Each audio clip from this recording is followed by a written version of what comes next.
एक पौधा रूनुमा होना शुरू हो जाता है, और अगर वो मरेगा नहीं, फटेगा नहीं, दूसरे बीज नहीं निकलेंगे। और जब तक मैं और आप अपनी खुदी का इनकार नहीं करेंगे, अपनी शरीर को नहीं उठाएंगे, उस वक्त तक मेरे और आपके लिए बरकत नहीं है, दूसरे लोग बरकत हासिल नहीं करेंगे।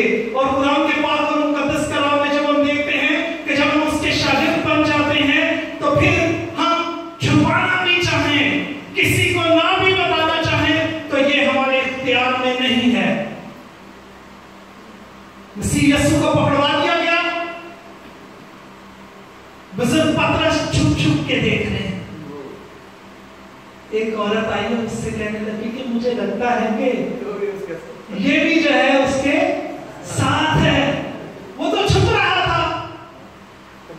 नहीं, आप छुप नहीं सकते अगर वो यीशु आपकी जिंदगी में आ चुका है। और फिर दूसरी ने क्या कहा, तेरी बोली से साबित होता है कि तू भी उसके साथ है। और जब हमारे अंदर यीशु आ जाता है, तो आपकी गुफ्तगू, आपका उठना, बैठना, चलना, फिरना जो है वो तब्दील हो जाता है। और लोगों को बताना नहीं पड़ता कि मैं ईमानदार हूँ, लोगों को बताना नहीं पड़ता कि मैं क्रिश्चियन हूँ, क्योंकि आपकी जिंदगी, आपकी जुबान, आपका किरदार जो है वो लोगों को बताएगा कि आप उसके शागिर्द बन चुके हैं। बुजुर्ग साधु सुंदर सिंह की बेहद कीमती बात मुझे आज भी याद है।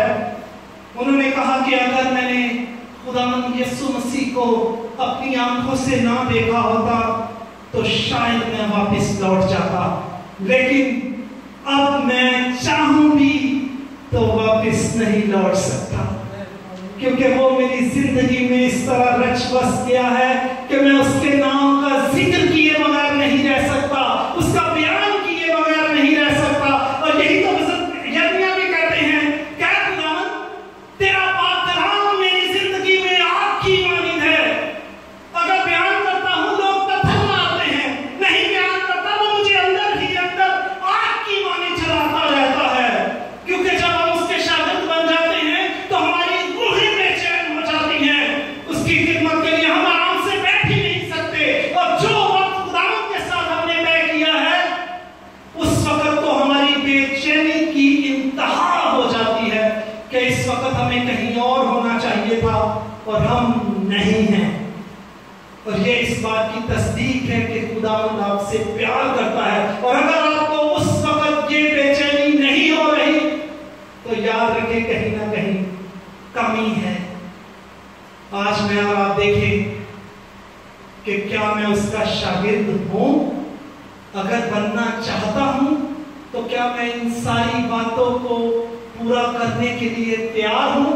और याद रखें, इस बात की आपने फिक्र नहीं करनी, क्योंकि हम जस्मानी होते हुए ये सारी शराइत पर पूरा नहीं उतर सकते, लेकिन खुदावंद हमें अपना पाक रूह अता करता है जो हमारी जिंदगियों में आता है। और जब हम कमजोर होते हैं तो वो हमें जोरावर बना देता है, और जब हम गिर जाते हैं वो हमें उठा खड़ा करता है। क्योंकि खुदावंद के पाक कलाम में लिखा है कि रास्तबाज दिन में 7 मरतबा गिरेगा तो भी गिरा ना रहेगा, बल्कि खुदावंद अपने दहने मुबारक पर कभी हाथ से उसे क्या करेगा, उठा खड़ा करेगा।